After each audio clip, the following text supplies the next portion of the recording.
जय श्री राधे दोस्तों।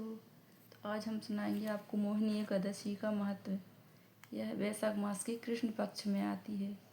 तो चलिए शुरू करते हैं मोहिनी एकादशी व्रत का महत्व। बारूथनी व्रत की कथा तथा फल सुनकर युधिष्ठिर जी फिर बोले, हे कृष्ण देव, अपने वैशाख मास की कृष्ण एकादशी व्रत की कथा तो सुना दी, परंतु शुक्ल पक्ष की एकादशी कथा भी सुना दें तो आपकी बड़ी कृपा होगी।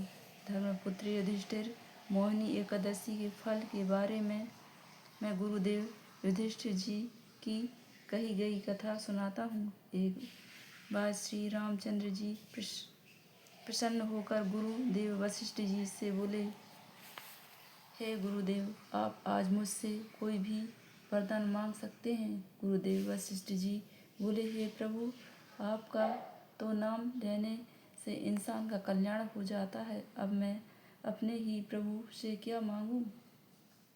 हे प्रभु, मैं तो आपके राज्य के लिए यह संदेश दे सकता हूँ कि वे सब लोग अपने और राज्य के सुखों के लिए मोहिनी एकादशी का व्रत रखें। यह एकादशी वैशाख मास के शुक्ल पक्ष को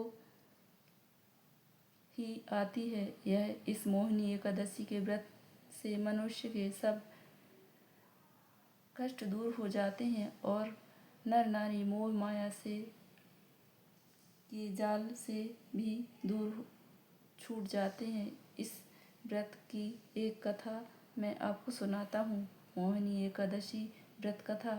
लाल हवेली राम शेरपुर गांव के सब के बड़े सेठ माने जाते थे। लाला हवेली राम के घर से कोई भी भिखारी खाली नहीं जाता था। ब्राह्मणों को दान देने के लिए तो उनके द्वार सदा खुले रहते थे। ईश्वर ने इन्हें 5 पुत्र दिए थे। यह भी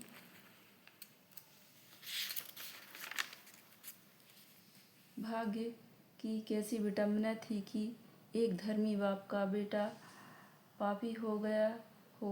वह हर बुरा कर्म करता था, अपने पिता के धन को बुरे कर्मों के लिए लुटा रहा था। पिता और अन्य घर वालों ने दुखी होकर उसे घर से निकाल दिया।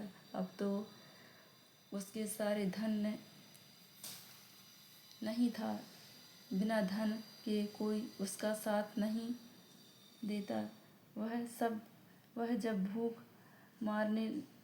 भूखा मारने लगा तो अपने मित्रों के पास सहायता के लिए गया, किंतु उन सब ने उसे कहा, भैया, हम तो स्वयं ही दुखी हैं। हमारे पास तो ऐसा कुछ नहीं जो हम आपकी सहायता कर सकें। यह सोचने लगा कि यह संसार भी कैसा स्वार्थी है, जो केवल धन वालों से ही प्यार करता है। स्वार्थी और झूठे लोगों के साथ मन इतना दुखी हुआ कि वह साधु बन गया। जंगल में भी उसे जब चैन न मिला तो वह शिकारी बनकर पक्षियों को मार मार कर खाने लगा। एक दिन की बात है कि उसे बड़े जोर से भूख लगी थी। उसने सोचा, चलो कोई शिकार कर लेते हैं और अपना पेट भरते हैं। वैशाख का मास था। एक मुनि जी गंगा में स्नान करने आए हुए थे। जैसे ही वे अपने शरीर पर गंगा जल डाल रहे थे तो गंगा जल के छींटे उस शरीर पर जा पड़े। इससे उसकी सारी बुद्धि ही बदल कर रह गई।